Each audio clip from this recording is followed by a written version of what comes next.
Salut à tous et bienvenue dans ce 4e épisode de Merton fait sa bulle. Alors, je suis désolé, je sais que la semaine dernière, il n'y a pas eu d'épisode, mais il faut pour ça que vous en preniez uniquement au mec qui est derrière la caméra. Pourquoi? Parce qu'on était prêt à tourner comme ça, tout équipé, le micro, tout au taquet. Et là, plus de piles. Voilà. Du coup, on a été obligé de repousser et nos emplois du temps ont fait qu'on ne pouvait pas faire d'épisode la semaine dernière. Voilà. Mais cette semaine, du coup, vous en avez un. Alors, c'est chouette quand même. Alors, je vous propose, on va partir maintenant avec 2 BD, comme d'habitude, et à la fin, je vais parler d'un film. Encore un teasing. Alors, je vais vous parler de Brume. Alors, Brume, c'est une expérience collective pour l'environnement. Comment ça s'est passé? C'est la communauté Café Salé qui a fait un appel à contribution pour faire un très joli artbook sur l'environnement.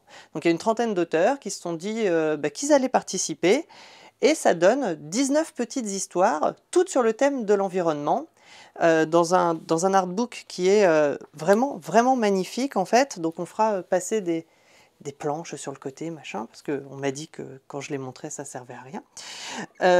Et en plus, donc sur cet artbook, quand vous l'achetez, vous voyez, regardez, c'est écrit, il y a 1 euro qui est reversé à la Ligue de protection des oiseaux d'Alain Bougrain-Dubourg. Alors, acheter une super belle BD et faire comme ça une bonne action pour l'environnement, je trouvais que ça méritait bien un petit coup de chapeau. Voilà. Magasin sexuel. Alors déjà, première chose, c'est pas la peine d'enlever les enfants de devant l'écran. Il n'y a rien de pornographique dans cette BD. Je suis quand même quelqu'un avec des valeurs et je ne parlerai pas de BD porno dans Merton fait sa bulle. Enfin, pas pour le moment. Donc, pour revenir à cette BD, ça se passe dans un petit village qui s'appelle les Bombinettes, qui sent bon la France profonde. Et en Bombinette, on boit beaucoup de bombinous dès 8 h du matin. Et ça a l'air d'être un charmant village où tout le monde aimerait vivre avec ce maire très cool qui déteste tout ce qui est artistique et culturel. Et dans ce petit village, une jeune fille, donc elle, forcément, voilà, va arriver avec son sorte de camping-car et ouvrir un sex shop ambulant.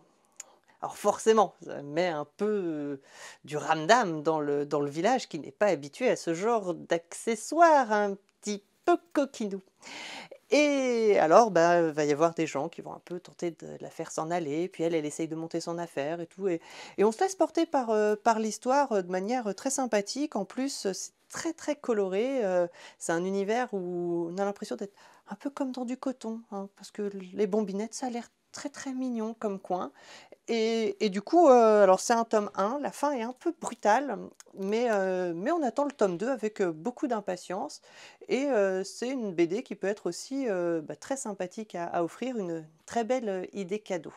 Voilà. On m'a demandé il y a quelques jours si j'avais vu Scott Pilgrim. Et là, je me suis dit, mais qui n'a pas vu Scott Pilgrim? Parce que quand même, c'est un film générationnel, c'est juste formidable du début à la fin.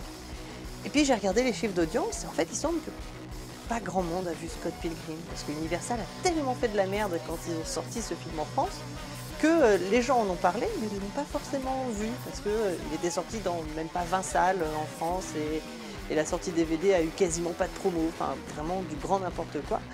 Mais ce film est une pure merveille. Pour vous mettre dans l'ambiance, sur la scène d'ouverture, il y a la musique de Zelda. Et ça parle à plein de gens. Enfin, en tout cas moi. Donc, pour parler un peu de l'histoire, c'est l'histoire de Scott qui vient de se faire larguer assez violemment, donc il déprime, la vie est dure, il y a du chômage, tout ça, machin, enfin voilà.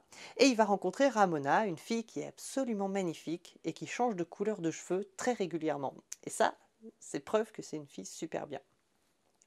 Il reçoit un mail un jour disant « Oui, si tu veux rester avec Ramona, tu dois battre ces 16 textes maléfiques. » Bon, il ne prête pas d'attention, il pense que c'est un spam. Jusqu'à un concert où un des ex maléfiques va arriver en volant et lui jeter des boules de feu à la tronche. Et là, on passe dans un truc complètement bizarre. Et lui va aussi avoir des super pouvoirs. On ne sait pas très bien pourquoi, mais on s'en fiche parce que c'est trop bien.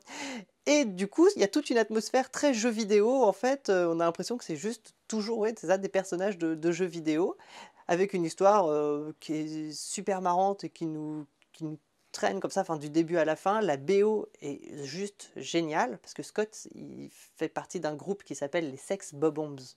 Rien que ça, c'est encore une référence juste géniale. Donc si vous n'avez pas vu Scott Pilgrim, courez-y, allez acheter le DVD, enfin, faites n'importe quoi, le monde doit savoir que ce film est formidable.